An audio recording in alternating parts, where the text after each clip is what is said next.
Hello, everyone, and welcome to Mechanic Monday here on Quad Radio. I'm Rodney Tomlin, along with one of the industry-leading mechanics, that, of course, Mr. Ryan Cox. And we say good afternoon to you, Ryan. How you doing today, buddy? Doing pretty good, Rodney. Just enjoying the sunshine down in Florida here. Yeah, I understand that you guys made your trek down there, probably right at the first of the year, I suppose, huh? Yeah, we ended up leaving Chad's house the day after Christmas, and took us a couple of days to get down here. We stopped and had dinner with Jeremiah Jones, and stopped and saw a couple other faces on the way down, but we ended up being at Walsh's, I want to say, like the 27th of December or so. Wow. So how's old JJ doing? You said you stopped by Jeremiah's. He's doing really good. Kind of interesting. Me and him have become pretty good friends over the last couple of years, even more so than when we worked together. But he seems to be hanging in there, having fun, enjoying what he's doing now. That's great. And I'm sure we'll get him on Quad Radio before too much longer. I know a lot of people are wanting to hear from him. But, Ryan, just a little bit of backstory here on just exactly who you are. I know most notably, at least recently, you have been known as Chad Wienen's mechanic. And you guys have been working together, the last year, 2 years, 3 years? How long have you guys been together? Well, it all kind of started out when I was at Suzuki. They brought Chad on in 2007, and that year I actually wasn't supposed to be anybody's mechanic, but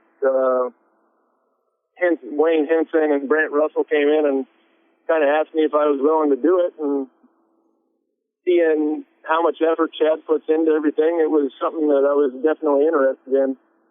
And I don't know, over the last couple of years, it was kind of funny. I had been talking to Kawasaki, and then they started talking to Chad, and everybody kind of thought that I moved over there because of Chad, and it was kind of not the other way around, but I had been talking to the guys at Kawasaki for a couple of months, and it all just kind of panned out that way that we both ended up over there. And then with the Cowie thing kind of going away, I was kind of left looking for a job, and I had worked with Casey over at Suzuki also, and he was working at Motorworks at the time, and I called him, just kind of seeing what they had going, and ended up over there. So you and Chad's paths crossing like that, not necessarily by plan, but by destiny, maybe, huh? Yeah, it's definitely been good for me, and I know he enjoys having the same face around, and it's been a lot of fun.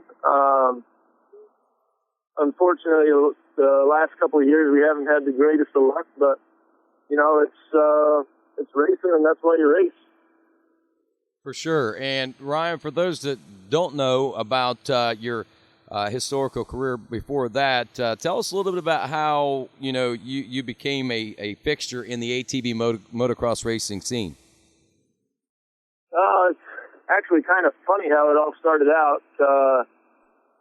I didn't even know they raced ATV motocross back in 2004, and I was working on one of the Supercross guys. I was doing his practice bikes at home, and his wife actually worked at Yoshimura. And she told me that they were looking for a mechanic, and I went down there for an interview, and little did I know at the time, I sat in the same room with Wayne Henson and Brent Russell and Don Sakakura from Yoshimura, and it was all kind of an eye-opening experience. And for some reason, Wayne Henson really liked me, and it all kind of started from there. My first rider was actually Jeremiah Jones, and it was fun. I was almost like I went from just being a local dirt bike mechanic to going to the top of the ATV world.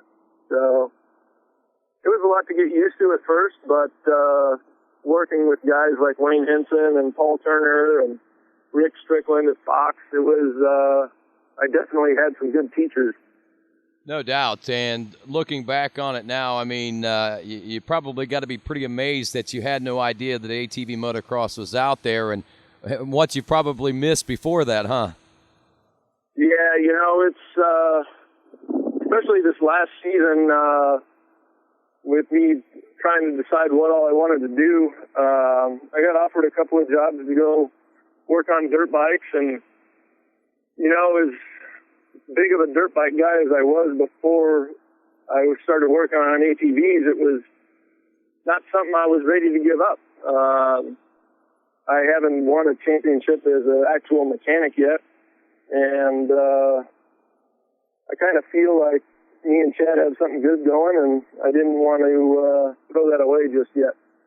Wow. And to think about it, I mean, really, it's kind of a risk and gamble for both you and Chad, man. It's kind of like both of you are venturing out there together on a limb and taking that roll of the dice and that gamble, I guess. Yeah, you know, kind of, I have a friend of mine that works for Chad Reed, and it's kind of almost the same situation. Me and Chad have all the faith in the world in each other and what we can do, and being involved with some really good sponsors like Walsh and Fox and those guys, it's a lot easier to bet on yourself than to have your destiny in somebody else's hands. Amen on that. And it sounds like you guys are a winning team. The way your guys' paths kept crossing there, whether you guys planned it that way or not, is pretty interesting. So it must mean, to me at least, it looks like there's some unfinished business you guys got to go attend to. Oh, yeah. I mean, it's a huge goal of mine to win a championship as a mechanic. I've won a couple of championships building engines for guys like Wimmer and Natali and Gust, and a couple of work championships, but this is something that seems to be avoiding me, and I don't see stopping until I get it. There you go. I like that never say quit attitude. And let's talk a little bit about the situation right now. I mean, like you said, you guys are down in Florida, and when I talked to Chad, I know that you guys were in the Walsh compound at that point. Is that where you guys are still at? Yeah, we're still down here at Walsh Racecraft in Florida, and you know, those guys have opened up the whole shop to us pretty much. We've made all kinds of different things, and we've been testing all kinds of different things, and I couldn't thank Mike and the crew enough. That's great. Now, I'm sure there's a lot of camaraderie between you guys. I know before we got going with the interview, you were telling me about the fact that you guys actually bicycle to lunch every day. And from when I talked to you this morning and when I got a chance to talk to you this afternoon, it seems like that bike ride might be a little bit of a distance. It's not too bad, but yeah, me and Mikey, we've always gotten along really well.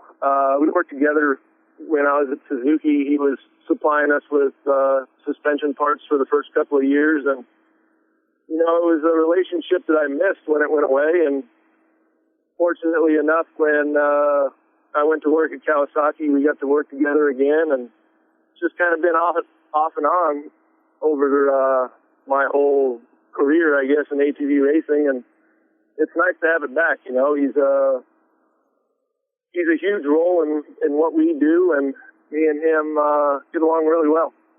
That's great, and to have not only the business relationship, but what sounds like a good personal relationship always works out nice. You guys ought to go far, that's for sure. Now, speaking of going far, man, I know that you go the extra mile all the time. It's obvious in the programs that you guys run with and everything, but one thing that I've noticed, Ryan, is that not only are you trying to make sure that Chad's program is top-notch and he's got the best equipment and everything, but I always notice, man, you always seem to be the fitness guru yourself. I've seen you on more than one occasion, several miles from the racetrack, jogging down the side of an old U.S. highway or possibly a county road or something someplace close to the track. Is that obviously a big part of your life? Yeah, you know, I like to run, and it's real. Some people think I'm crazy, but it's relaxing to me. It helps me clear my head, and I mean, sometimes sometimes it's tough to squeeze in with the hours that we end up working, but in the end, it's worth it, and I feel better, and it's more of not so much that I need to be in shape or anything like that. It's just more of a mental thing for me. It helps me stay sharp mentally, and I kind of a stress reliever anyway. I would imagine. There, the first couple of times, I thought, man, is he running away from the track? Did him and Chad get in a big fight or what? But it's fun. Actually, was trying to do last year. I was kind of looking at doing a marathon with a couple of friends of mine that work at Henson, and didn't end up panning out. But hopefully, maybe this off season I'll do that. That'd be pretty cool. One other question, which will probably turn into more than that, but one other thing that I'm thinking of. I mean, what do you guys got? I mean, planned, I guess. I mean, what's your goals? What's your sight set on this year? I mean, obviously a championship, I'm sure, but there's got to be more than that you're looking at. I mean, I think number one thing is keeping Chad healthy. Not so much that I think he's one of the riders that doesn't like to ride over his head, and he's always in control. But I mean, in racing and practicing, stuff happens, but you can't win a championship sitting on a couch. So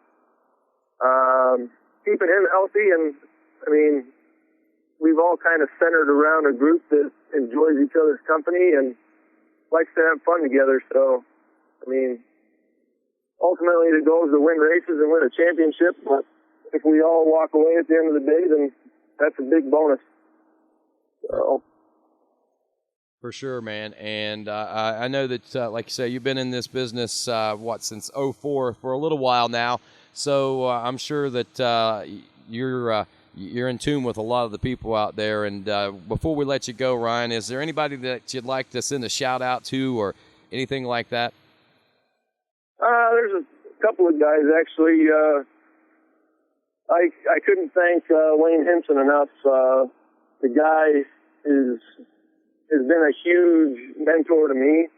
And, I mean, he treats me like family. And his two sons are awesome with me. And he's a guy that I miss seeing at the racetrack, that's for sure.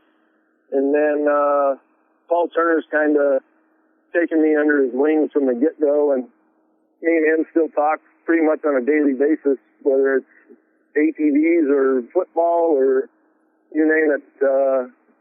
He's probably one of my best friends, and it was definitely miss seeing him at the track as well. But we'll all keep in touch. That's great. And I tell you, once again, I just say thanks for your time today, Ryan. It's been an honor speaking with you. Oh, no problem, Rodney. Thank you. That's Ryan Cox. I'm Rodney Tomlin. This is Quad Radio.